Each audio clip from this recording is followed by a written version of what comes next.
Hello everyone, today we are going to develop an exercise of momentum extracted from Eunice Sengel's book Fluid Mechanics. In this case, the problem goes like this. A reducing elbow in a horizontal pipe is used to deflect flow of water at a 45-degree angle from the direction of flow as it accelerates. In this case we have the horizontal theory, only part of it is seen. It is connected to this reducing elbow and has an inclination at an angle of 45 degrees. Furthermore, it says, the elbow discharges water into the atmosphere. In this case, since this is the direction of flow, at this point it is discharging the atmosphere. What does that mean? We are going to place this area where the reducing elbow starts. It's going to be area 1, and this area here. Where the reducing elbow is coming out or ending, it becomes area 2. If the water flow is coming out here, and is in contact with the environment, the atmosphere, that means that the pressure at this point is 2. Will be equal to 0 pascals. For what reason? Because it is in contact with the environment, this pressure 2 is the gauge pressure. We continue with the problem. Says, the cross-sectional area of the elbow is 150 square centimeters the entrance and 25 square centimeters the exit. This is clearly indicated in the drawing. The area of Zone 1 is 150 square centimeters and Zone 2 is 25 square centimeters. What else is the problem? It says that the difference in elevations between the centers of the exit and the entrance is 40 centimeters. What does that mean? That means that, for example, in this case, the input. This is your center at the exit, in this case, this is your center. And difference from this distance comes 40 centimeters. He also tells me that the mass of the elbow and the water is 50 kilograms. What does this mean? A constant flow of water will be passing through that pipe and the reducing elbow. That is, there is a mass of water in itself. That mass of water added to the mass of the reducing elbow will have a total weight. In this case, that weight will be equal to W and that would be 50 kilogram. We go by gravity. No, in other words, the mass of the sum of the masses of the water and the reduction gear is 50 kilograms. If we multiply it by gravity we have the weight. Very well, now we have that data that is in the direction of the y-axis. We are going to put the addresses here. This would be the x-axis and this one here would be the y-axis. What else is the problem telling us? Determine the anchoring force required to maintain the pipe, or in this case to hold the elbow in place. Consider a momentum flow correction factor or correction factor of momentum equal to 1.03 for both cases, both at the entrance and exit. Very well. For this we have to remember our equation of quantity of movement, and that equation we will find in this book. I leave you the link to the book in the description of this video. It is equation 4.6.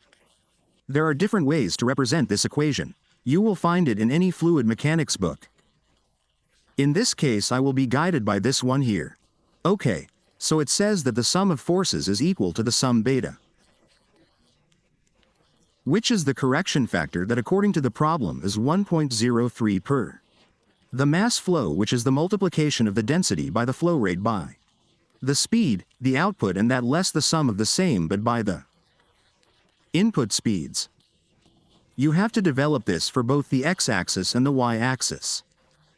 I will develop first in this case for the x-axis.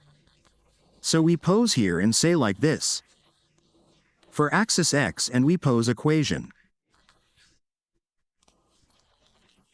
In this case it would be like this, it would be the sum of the forces in x. This will be equal to the sum of the factor correction, which is 1.03 by the mass flow, which is the density times the flow rate multiplied by the exit velocity. This is about all that corresponds to the output, less the sum exactly the same. The correction factor for the coming mass flow to be density times flow rate times the inlet velocities.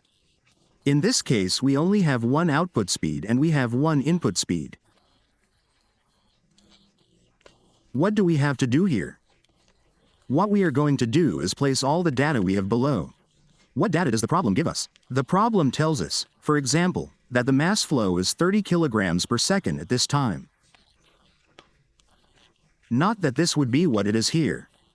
This would be mass flow according to the equation we have seen in the book. Mass flow, the multiplication of density by flow rate, then the mass flow. This is equal to 30 kilograms per second. What other information do you give me? Do you give me the areas? In this case I have here area 1, which is 150 square centimeters, and I also have area 2, which is equal to 25 square centimeters, and I also already have information that pressure 2 is equal to 0 Pascal. Let's rewrite it here so we don't forget pressure 2 equals 0 pascals, because it is the manometric pressure that is in contact with the environment. To be able to work with this data, we have to convert the areas to square meters, and this is quite a conversion. Easy, that is simply dividing it by 10 to the fourth, because centimeters is 10 to the minus 2, 10 to the minus 2 squared, 10 to the minus 4. This would be equal at 0.015 square meters, and in case area 2 would be 0.00025 square meters. Very well, the next thing we have to do is to be able to analyze what are the forces that are on the x-axis. Before considering the summation of forces, we have to define a volume control, and that control volume in this case is going to be the part internal of the reducing elbow. So here I'm going to limit my area in which I'm going to analyze all this internal part with dotted lines, and I'm going to call this control volume. Okay, about that control volume, what was it? Forces on the x-axis exist. There is a force. In this case, the flow here is the inlet, and there should also be a force at the outlet. Let's analyze this next, then know. What is the force? What is the force equal to? We know that pressure is equal to force over area. You must know this equation. From here, if we clear the force that we are going to have, we're going to have that force is equal to pressure times area, right?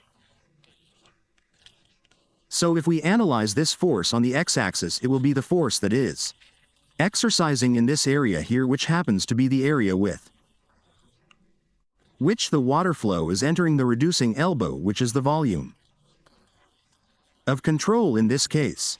Here in this area we have a pressure. Of course, we have a pressure that we have to calculate. The same thing is going to happen here at the exit. We are going to have an area and also a pressure. But what is that pressure equal to? Is equal to 0, therefore.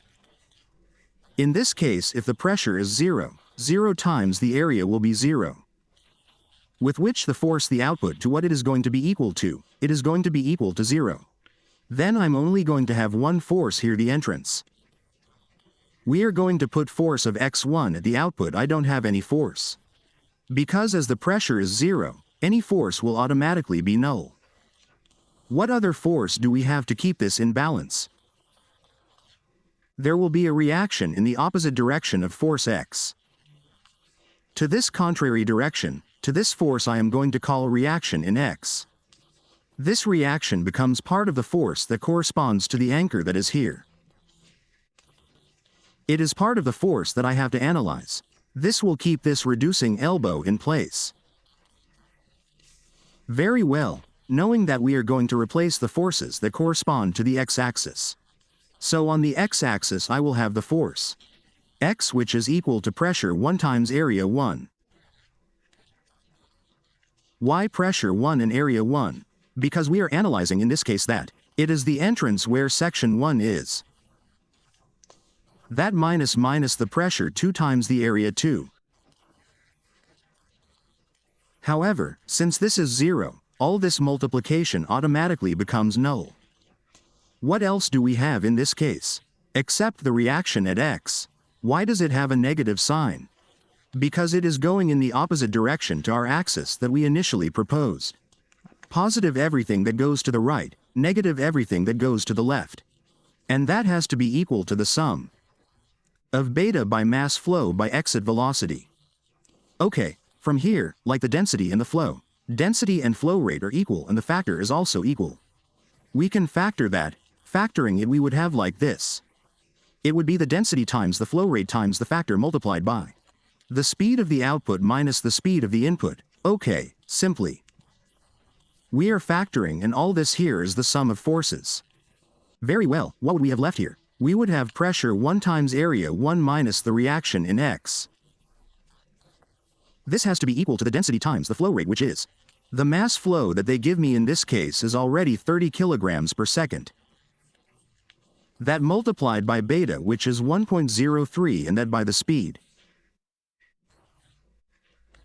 The output minus the input velocity.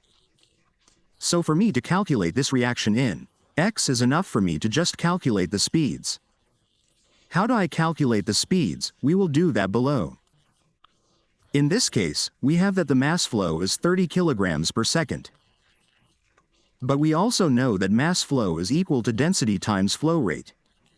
If the mass flow rate is 30 and the density in this case we are working with water. Because here it says it's water, it's 1. Let's have it. That the flow rate will be equal to 30 over 1000, which is equal to.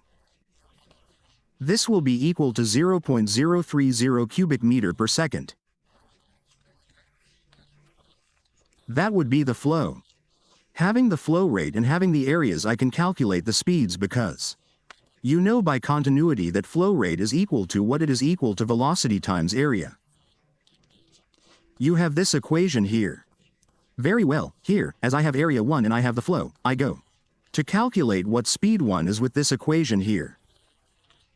If you replace or clear speed 1, you will have the following. Speed 1 will be equal to the flow rate divided by area 1.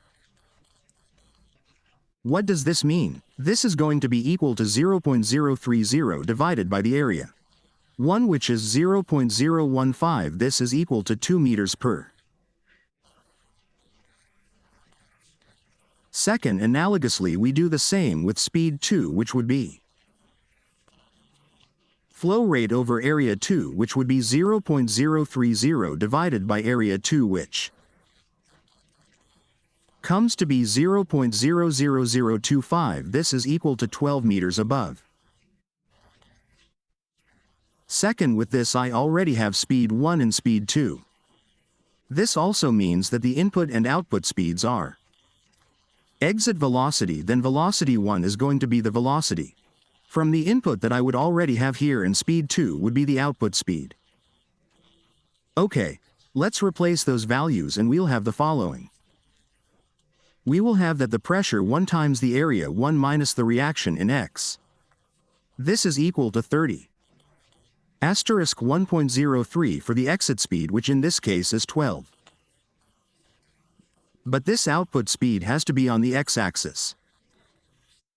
Why? Because we are analyzing, remember, for the x-axis. Let's draw this part here. Here I have the speed. That exit speed, which is speed 2, what is it equal to? We have calculated that it is equal to 12 meters per second. What do we have to do if we are only analyzing the x-axis? We have to decompose, decomposing the speed. Knowing that this angle is 45 degrees. And the speed is going to be exit speed, or speed 2 times the cosine of 45 degrees, and in this case vertically it would be the speed of the exit through the sine 45 degrees. As we are working on the x-axis, we are going to place it here. What speed of the exit by the cosine of 45 degrees minus the speed of the entrance, but the speed of the entrance you are no longer going to break down. For what reason? Because it is on the horizontal axis, that is, it is on the x-axis. Here in front we place the value of 2. Okay, so when you have a velocity with an angle, remember to break it down into the axis you are analyzing. Very well, to calculate the reaction in X, what do I need? I already know the speed. How much is the output? Here is 12 meters per second. I already know the area. What is it? 0.015 square meters. I would only need to calculate the pressure 1. If I replace the pressure with A, I have everything, and with that I get the reaction in X. How do I calculate that pressure 1? We are going to calculate that pressure 1 with the energy equation. Let's turn this up a bit while keeping the graph. Here we are going to set up our energy equation on this side. From where to where you are going to apply energy equation? You will apply it from 1 to 2 in the following way. We know that the energy equation is written like this. It would be pressure 1 over density times gravity plus velocity 12 over 2 grams. Plus Z1. That has to be equal to the pressure of 2 over density times gravity plus speed of 22. All this about twice the gravity plus Z2 In this case we are going to waste the losses. Let's assume they don't exist, and what we're going to do next is to simplify this energy equation. Very well, we know that the pressure 2 to which is equal to 0 Pascal, with which this is eliminated. Likewise, we are going to propose that here in the center of the pipe, the entrance, it will be a reference level, and we will locate that reference level at 0 meters. If that reference level, which is Z1, would be 0, this will be 0. That means that Z2, which is here at the top, is going to be equal to what? Here it is, it's going to be equal to 40 centimeters. So since everything has to be in meters, that's going to be equal to 0.4. Very good, now you know the speed? Of course, look, we already calculated it here. Speed 1, which is 2 meters per second. You know speed 2, you also know speed 2. We have calculated it here to be 12 meters per second. So you're going to replace those values here, and with that you're going to calculate the pressure 1. Finally, pressure 1 is going to be equal to what density 1? Gravity 9.81. That will multiply when everything happens to this side in the following way. No, then we are going to pose the equation here, which would be speed 2, which is 12 squared over 2 grams, plus 0.4, which is here. This one who is adding goes on to subtract. It would be minus speed 1, which is 2 squared over 2, times gravity, and now multiply the density by gravity. Operating this, we will have that the pressure of 1 to what is equal? The pressure of 1 is equal to 73.924 Pascal. Ready, we already have pressure 1. What are you going to do? With this pressure 1, you're going to take it here to this equation, and you are going to replace it. Replacing, we're going to change the color here. What are you going to have? You're going to have the following. Here it would be 73,924 multiplied by the area 1, which comes to 0.015. 0.015 minus the reaction in X, which is the reaction in X of the anchor. This is equal to 30*1.03.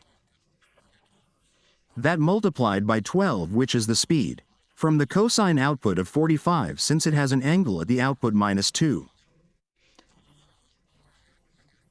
Operating this, we obtain the reaction in X, and that reaction is equal to 908.46 N.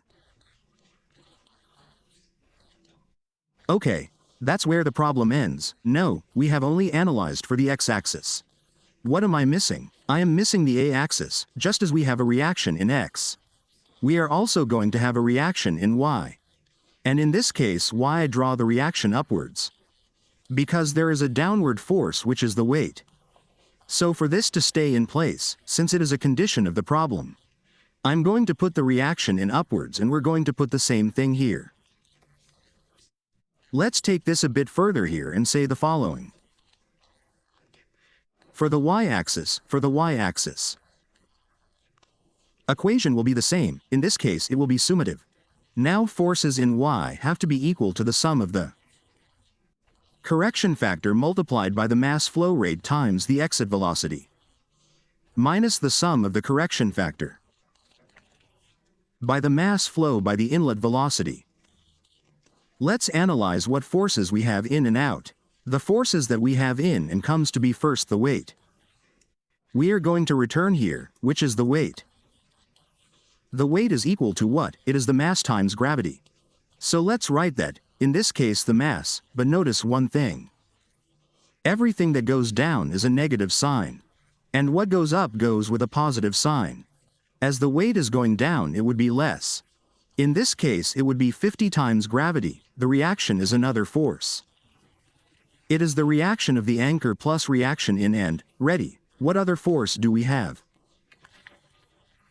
Here, due to the flow of water at the entrance, we no longer have a y. It is only in the x direction. Here the output, as the pressure is 0, will also be cancelled, meaning that our sum of forces are only given by weight and reaction.